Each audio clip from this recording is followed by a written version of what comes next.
Hi guys, and welcome to another episode of Liverpool Career Mode here on FIFA 18. It's the season review. Yes, we're at the end of the season. If you haven't watched the other videos, then you better go straight back and check out on those videos, because there's massive spoilers obviously in this one.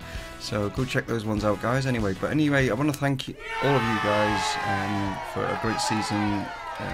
Comments, everything you've done, awesome. So here we are. Yeah, I'm a little bit big, sort of thing, but I just thought I'd just say a big thank you. I'm going to drop out of the way so that you can see the league table in its entirety. Obviously, I want to look at the figures and stuff like that. So I will just disappear a sec. There we go. I have now disappeared. Hopefully you can still hear my voice. Otherwise I'll have to add this in. But anyway, guys, yeah, there we can see. Obviously we won the league. Yes. We ended up winning the Premier League by 2 points in the end, thanks to Watford beating Manchester United on the final day of the season.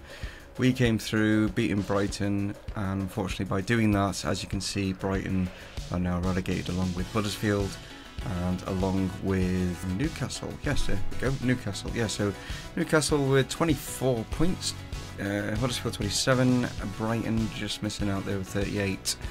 If they'd have maybe beaten us, then obviously they would have stayed up. But yeah, Southampton right down there. It's a bit of a shock, but not doing very well at the moment. They're just a bit in real life, you know what I mean? So the way that the league sort of panned out, I don't know. I mean, Newcastle maybe not bottom, obviously. Brighton and Huddersfield are doing a lot better than where they are. But it's kind of funny how the three teams that came up last season are the three teams that are going straight back down again. They didn't fare as well as what they might have done. But top four is us, obviously. Manchester United, Chelsea and Arsenal, with Manchester City finishing in 5th. Let's go and see how the other tournaments fared. Right, so as you can see, Tottenham have missed out. Yeah, Bayern Munich beating them 1-0 in the final. Look at that, we had 3 English sides in the semi-finals. Yeah, it was the German side that came away with the trophy in the end. That's nuts. Like Tottenham, Manchester, 2 Manchester clubs, Bayern Munich, but Bayern Munich are the ones that come away with it. So Tottenham will not be in the Champions League anyway. And Arsenal have beaten Barcelona in the final of the Europa League because they finished 4th. Does that mean they automatically go into the Champions League? Manchester City then move into the playoffs of the Champions League, which then moves Leicester up. I'm not really sure how that's going to work. Well, I'm sure we'll find out next season anyway, who's in what. Let's go around the other leagues and let's have a butchers at Salzburg, Sturm Graz of Austria, top of theirs. Belgium, we've got Club Brugge and Anderlecht up there at the top. If you want to pause at any time to have a real in-depth look at these European leagues and stuff. Denmark, Copenhagen and Midtjylland. Obviously us. Now let's see who is coming up. Well, Midlands. Well, the Midlands doing well there. Aston Villa and Wolves both going to be coming up. Now it's going to be between Fulham, Norwich, Leeds and Ipswich in the playoffs to see who that third team is that's going to be coming up from there. And going down, Barnsley, Millwall and Burton Albion. Other teams going down there. In English League Division 1, it's the MK Dons and Blackburn Rovers getting themselves back up into the Championship. With Wigan, is it 3 in that division?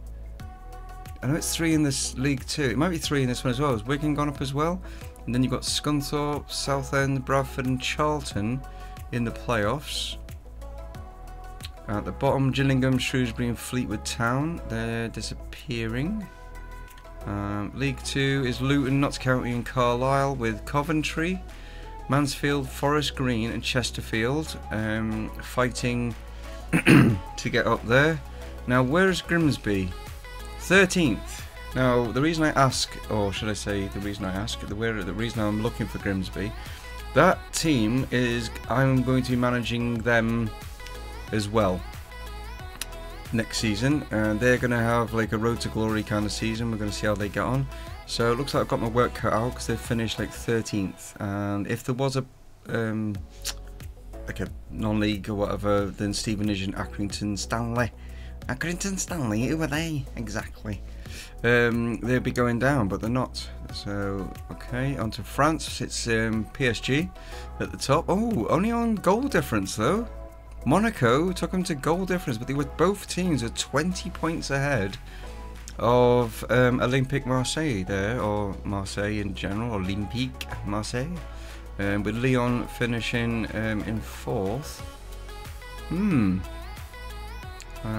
one of merit going down of anything like that. Just have a quick look. Stade de Reims coming up. Sorry for my pronunciation.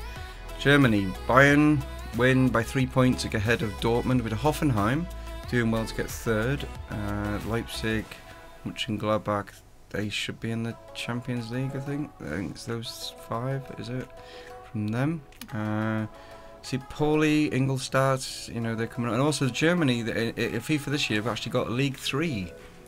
I have no idea how to pronounce Munster, because that's not an S. That's, I don't know what that symbol is. I apologise. Munster and Karlsruhe.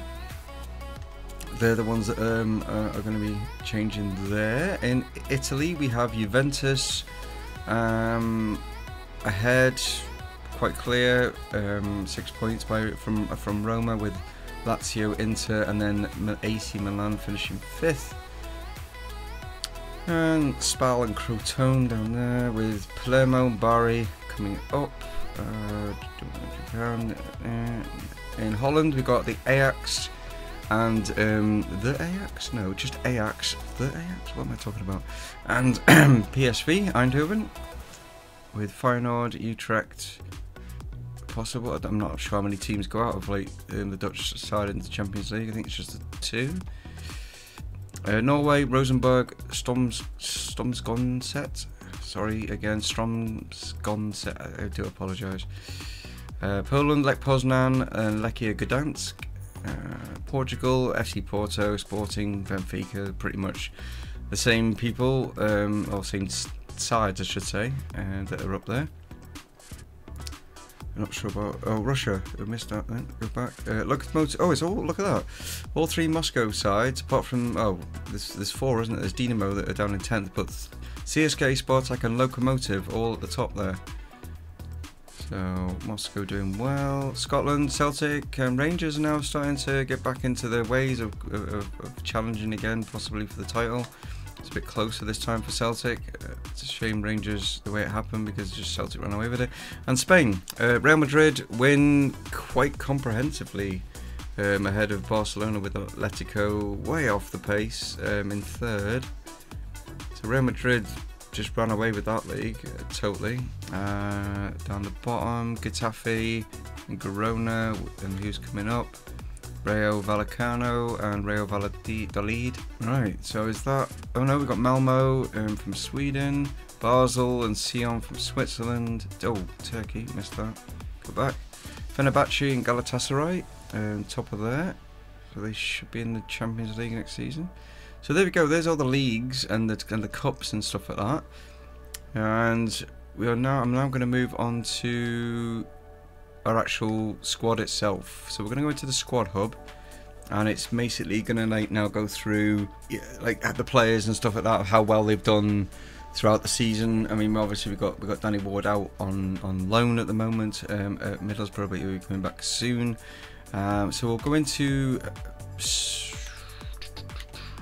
not attributes. Yeah, we'll go into attributes and we'll see what the overall change. So Ben Woodburn had the most overall change. Obviously, I've been training him a lot and stuff like that. Up by +9, up to 74. So I want to keep training him. Had a bit of an on-off season for me, but I definitely need to get him better trained up. I want to try and get him to at least 80 by the end of next season, which I think is doable. We've got this new guy, Simone Gallo. Now, he is just he's come through the youth academy, but look how good he's got 5-star skill moves, 4-star weak foot. He's a CDM. He's just, I don't know, there's just something, he's going to be incredible, like this guy, like, you know what I mean? Look at how much he's increased. Like his stand tackle's gone up by 20. His slide tackle up by 18. He's got good ball control at the moment, 77. Volleys he's good at. There's nothing like, you know, massively but he's definitely improving, and I think he's a player that I will probably not necessarily push to go out on loan because he's only 16. I'd like to keep him maybe at the club to grow, but if an offer does come in for him, then you know, let him wander out and see what it's like out in the big bad world out there. Trent Alexander-Arnold, obviously, he's improving, +7 now, up to 76. Want to try and get him up to challenge Pereira for that right back spot, because I think those two work really well together. Acceleration has gone up by 3. What's his like weak foot and stuff? It's not brilliant, is it? Like that slide tackle's gone up by 15. Marking's up by 12. He's an early crosser. Okay, he's not that good at them though. Well, not too bad though. Put 73. Oh, yeah, it's getting there. Lagunov was a player that really I just rushed through the youth academy because I was like, so desperate for like players in my side, you know what I mean? So I just brought him in. I didn't actually end up using him, I don't think. I think I had him on the bench a couple of times and stuff like that, but he's growing. He's up by 4. I think he's a player that we can definitely send out on loan to improve. Chamel George was out on loan, came back. He's definitely not going to be around in the club, even though he's gone up by 3. Is he worth keeping as a backup? I don't think so, to be honest. I think we might as well let him go if we can let him go. The way that FIFA is this year, we're letting players go and stuff like that. Tony Gomez he's out on loan at the moment. Then we've got Taiwo Awoni, who's out on loan as well. He's grown up by 3. Again, another player I'm not that too bothered about. Ricardo Pereira, really impressed with him. I think he is one of my better signings this season, most definitely. He's already gone up by 3 in the time that I've had him. He's got 4-star weak foot, 3-star skills. His acceleration's gone up by 1. His agility's up by 1. Interceptions are up by 2. Stamina's up by 2. Ball control is up by 6, which is great. Short pass up by 2. So yeah, and he's an early cross as well. But I do like Ricardo Pereira. I am very happy, not looking to change him at all. Divock Origi, he has grown while being out on loan at Wolfsburg, but to be fair, he's going to be involved in some kind of exchangey, transfery deal sort of thing. I'm not looking to possibly keep him. He's just a player that I don't like it, you know, to play with him. I mean, to be fair, like, you know what I mean, he just doesn't suit my play style. So I think he'll be on his way. Harry Wilson's gone up by 3, again, not really fussed. Brooks Lennon did well when he came back from his late loan, and he helped me out a few times.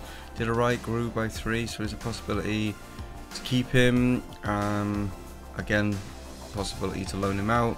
Shea Ojo, who's out on loan at Fulham, he's gone up by 3, and he could be challenging Mr. Woodburn on the left side there, Mr. Ojo. So Ben better sort himself out. Andy Robertson, I think he has done fantastic at left back for me this season. I really like playing with him. I would like to bring in a more higher rated left back. It's no disrespect to Andy. I think Andy will be good as backup to that position, but he's done so well in that position for me this season. I'm really pleased with him, so well done to him. What's his like major growth? Stand tackle by 5, heading by 6, ball control by 4. I've got Grujic, who's out on loan. I can't remember where the hell he went on loan. It's some weird like named team, but he's increased by 3, so it's good to get him back and then increase on his growth and stuff like that. I think he can definitely challenge for that midfield role, you know, with the likes of Wijnaldum and Emre Can, who might not necessarily be here because I might be bringing others in. Brannigan did really well for me. I did like playing with him. I will keep him, but I will send him out on loan. Philip Coutinho, well, it's Philip Coutinho, isn't it? Angel Correa did amazing things for me. I am so pleased with this guy. He's done really well. I think he just can fit in, and he can be like a good backup totally to this side. So he has done really well. he filled in for when Coutinho was like out and stuff like that. He scored some amazing goals, stuff like that. Yeah, I like him. He's done really well for me. Ajaria could have grown a bit more. 68, maybe send him out on loan. Don't know. Keep him. Not sure. We'll wait and see. Leon Bailey done really well for coming in. I mean, it was a purchase that I needed with the amount of money that I had to bring in, and he done really well. And he's only 20. He can play left and he can play right, but I might use him as a makeshift for maybe other players to come in and say thank you very much to him. But who knows, he might stick around. I'm not entirely sure on that one yet. I haven't made up my mind on that one, sort of thing. Ryan Kent, I did bring him back and he did okay. That's all I could say. If I can use him in a makeshift to get someone else in, I will. Yeah. Same goes for Emre Can. He had an on-off kind of season. Some good games, some bad games, a bit like real life really for him. He's only 82. Do I keep hold of him? Do I use him in some kind of deal? We'll wait and see on that one. Stefan de Vrij, I think he did really well. He had a couple of games to begin with, but he was just maybe settling, but he's already gone up by 2 since arriving. So he's up to 85. I think he partners Van Dijk very, very well. Obviously the two like Dutch, aren't they? So that's becoming a good formation at the back, like, you know, as a strong centre-back partnership.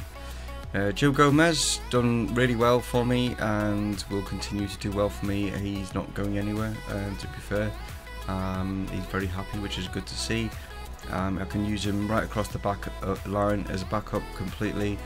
Yeah, so Joe Gomez done really well. Jordan Williams, he'll be gone. Van Dijk, he's up by 2 as well, up to 85. So I've got De Vrij and Van Dijk are both 85 centre back. So that's great to have that. Timo Horn, yeah, again, at first I was a bit, don't know, have I got the right keeper here? Have I spent too much? Because he did cost me a lot of money. But he's up by 2, he's 86 rated. The guy is, like, as you can see, up by 4 on his goalkeeping reflexes, up to 90 on that. Overall, solid number 1. Yeah, and Lafont is definitely a solid backup to him. And I thank, you know, Lex XL, I thank Trevor and stuff like that for picking out Lafont. I did have him sort of like on the radar and things like that. But look, I mean, his goalkeeper kicking, I've just noticed, is up by 12. What? Did I train him on that? I haven't trained him, have I? I don't think I've trained him. Up by 12? Okay, nice. Great, but he's already increased by 2, so he will be challenging Horn for that number 1 spot. Like, I mean, did it actually say that he was unhappy? No, he's just happy. I thought he was a little unhappy though. I don't know what to say. Danny Ward. I like Danny Ward, but there's no reason to keep him around. I think it's time for him to go, unfortunately. Yeah, Oxlade-Chamberlain. Well, this guy did such a really good job, and very impressed with him. He's fantastic player to have on the bench, you know what I mean? I think he you know, and in some cup matches he's going to be great. So yeah, impressed with him. Goretzka, am I impressed? Would I say impressed? Expecting more, maybe. Yeah, expecting a little bit more from him. He was okay, but there were certain games where I thought, yeah, you could have done a bit better, mate. But no, you know, he's not had a full season yet, so we'll see how that goes. Genie did alright, you know what I mean? Every time I relied on him and needed to bring him in and do something, he done a job. He wasn't too bad. He did alright. He did a lot better than what Emre Can did, anyway. But again, he could be used as possible makeshift for another player to come in. Naby Keita, yeah, I like playing with this guy. He's good. Do with increasing maybe his long shots or something like that, but yeah, Naby Keita is a good player. I'm actually looking forward to seeing him in real life next season, so that's gonna be good. Kiravella, he'll be gone. Barco, yeah, well, Barco has got so much potential, but he did really well in bringing him in. I did have him on my radar, but Lex kept saying to me, "You gotta buy Barco, you gotta buy Barco." I have bought Marco. It's like, you know what I mean? But yeah, unfortunately he's out injured at the moment, which is a shame. Joel Matip, now, it says he's unhappy. If you look where it says morale, he has apparently been, there's rumours in the paper that I'm looking to replace him. I've not done nothing about it. I think he's just a bit insecure with his position, and I don't know, should he be? I don't think so. I mean, him and Jonathan Tah are great backups for Van Dijk and for De Vrij, so he played quite a lot of games. Mo Salah, yes, well, the last 2 games that he came back, not the FA Cup final, but the Brighton and the Chelsea game, he was not on it, to be honest. He was a bit... Now, that could be just because he's just coming back from injury. I don't know whether FIFA will put that into the game. But when I put him on the left wing rather than the right, he seemed to play better. So I'm thinking that's where I might do. I might play him on the left and Mane on the right. Mane, obviously, still out injured. But he should be back for the start of the season, I'm hoping. Maybe miss out pre-season tournament, possibly. We'll wait and see on that. Jonathan Tah's gone up by 1. Impressed with him. His sprint speed's up by 3. Nice. Oh, his jumping's up by 6. Cool. So that's good. Yeah, Jonathan Tah, definitely a good signing. Timo Werner, well, yeah.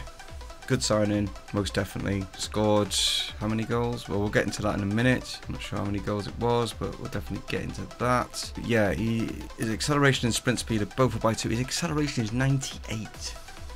He's up to now. 98. He's so quick.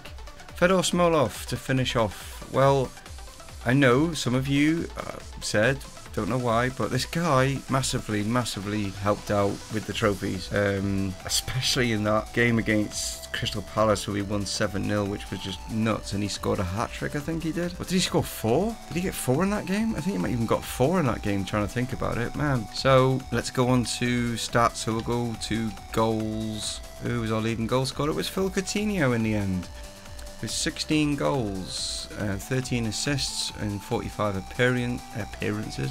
Oxlade-Chamberlain, wow, wasn't expecting him to be in second spot, but he is with 15.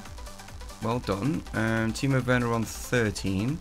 Now, obviously he didn't play a full season, but still, you know, 13 in 27, just about 1 and 2, is it? Yeah. Sadio Mane, even though he was out injured, still got those 13 goals in before he got injured. Smolov got 10, and you might think, oh, that's not a lot, but look how many appearances. 12. He scored 10 in 12, like, you know, so that's speaks for itself, I think. And then Mo Salah with 6, Correa, and then so forth. Oh, board objectives, yes. Within 3 seasons, increase the club worth by 10%. We've already done it in 1 season. Domestic success, finish in a Champions League spot. We actually won the Premier League. Win the FA Cup, yes we did. Long term, within 2 seasons in the Premier League, win the title. Done it. There you go. So yeah, I didn't do the youth development thing, which was grow 1 youth player. What have we done here? Brand exposure, gain 175 or 176 million. Done that. Long term, earn 335 million through media earnings. We're up to 60%, so we've still got 2 more seasons to get that, so there's can't see any problem with us getting that.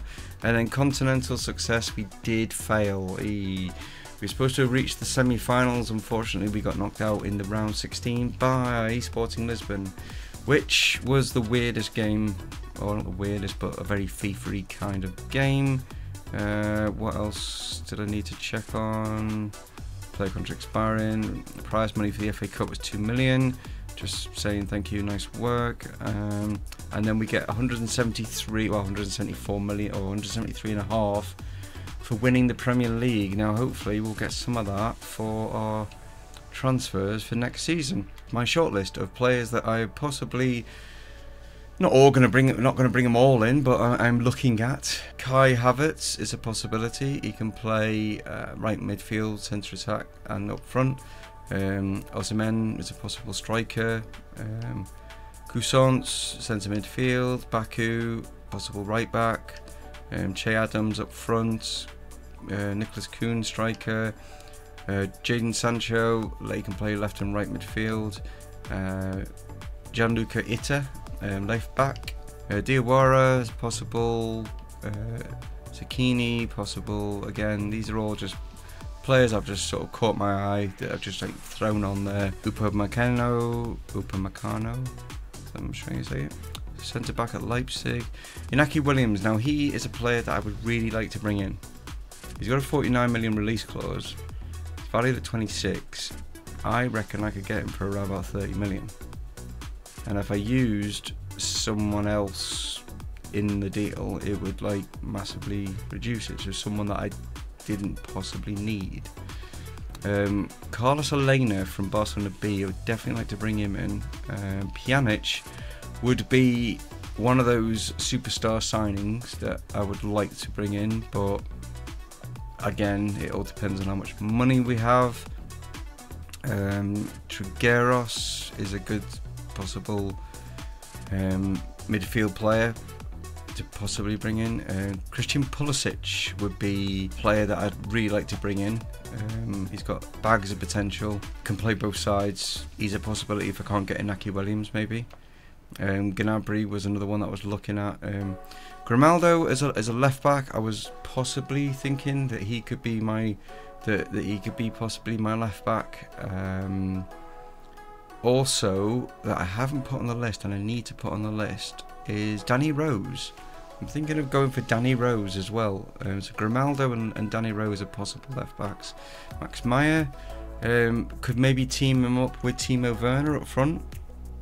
Do you know what I mean? And have him playing off if I can't get like Griezmann, which is a possibility, but not sure on that one.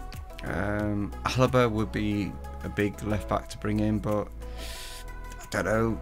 He's got a hell of a high wage. Not sure on that one. Or there's this guy here, Rafael Guerrero. He can play left mid, he can play left wing back, and he can play left back. And he's only got a release clause of 37 million, and he's valued at 29. And I think he could be a very good left back for us. Kimmich I was looking at because he can play in loads of different places. And then Malang Sarr, who would be a very good backup centre back in case the four main centre backs got injured. It all depends on how much money that we've got to play around with. We will know that in the next video, which will be out on Monday, and then on Wednesday will be the start of the new career mode, which will be Grimsby Town. Yes, we've had, or I should say I've had a poll running since the beginning of this season of like Champions, since I've been starting these videos on FIFA 18. It's been running right the way through Twitter. I've been dropping it into a few videos as well, sort of thing. So if you have missed out on getting that, unfortunately that poll has now ended and Grimsby will way out in front. Thank you so much for this first season, guys. I really do appreciate it. I hope I've like done you proud. Shame about the Champions League, but we're definitely going for that next season. We're going for every trophy. Champions League and Premier League are priority number one. Those two things come before anything, you know what I mean? If I get knocked out the other two domestic cups, I'm not that bothered, even though we are defending them. I would like to defend them as best as I can. I want to try and build up a reserve team that I can maybe play just in the Carabao Cup, and then also depending on the teams I come up against in the FA Cup, throw them in there now and again as well. This is the end of season 1. Tune in on Monday, guys, for the start of season 2, seeing how much money we've got to spend in the transfer window and seeing what players that I'll be trying to attempt to sign and bring in and make this team even better, so that we can challenge again on all 4 fronts. So take it easy, guys. If you like the video, give it a like. If you're new to the channel, go ahead and subscribe. I thank you for your support in the comments as well, guys. Stay from Mumongu Gaming, signing off. Cheers.